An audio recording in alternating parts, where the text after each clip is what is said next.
All right, so now we have this conceptualization of what's transcendent that's emerged as a partially, perhaps as emotional contagion. That which inspires awe is that which is transcendent. And it's associated with these underlying ideas about the creation of order out of chaos and the instantiation of that spirit in human beings. That's all lurking in the background. And then we have this other idea, which we already talked about, which is that there's a patriarchal or paternal spirit that represents the community at large stretched across time. You can think about that as the spirit of the ancestors. So it's the past, it's the present, but that's also projected into the future. That's the thing you bargain with for your life in the future.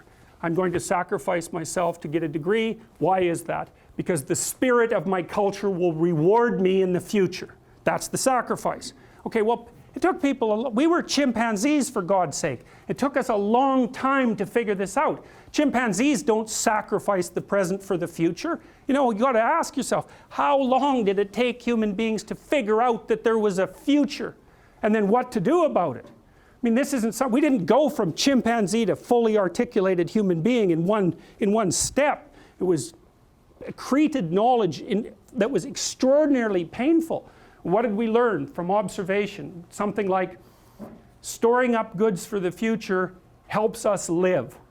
You imagine how difficult that is, you know. Imagine that you're a farmer back when that was an extraordinarily, you were barely scraping out a living doing that. It was hand to mouth at best. All right, so now it's winter and you've got your damn seeds in your cellar, right? What are you going to do? You're starving. You going to eat them? Or are you going to wait and plant them again in the spring? Because that's your damn choice. And so the people who decided to eat them, well, some of the people who decided to save them died. Well, let's say more of the people who decided to eat them died. And so this sort of knowledge was gathered in unbelievable agony. You don't get what you want right now. For you, that's nothing, because you're very much accustomed to getting what you want all the time right now, roughly speaking, you know, compared to people who live from hand to mouth. But back when things were much rougher, the idea that you had to sacrifice something of value now to be paid off in the future, man, that was a rough thing to accept. Okay, so what happened? So people figured this out somehow.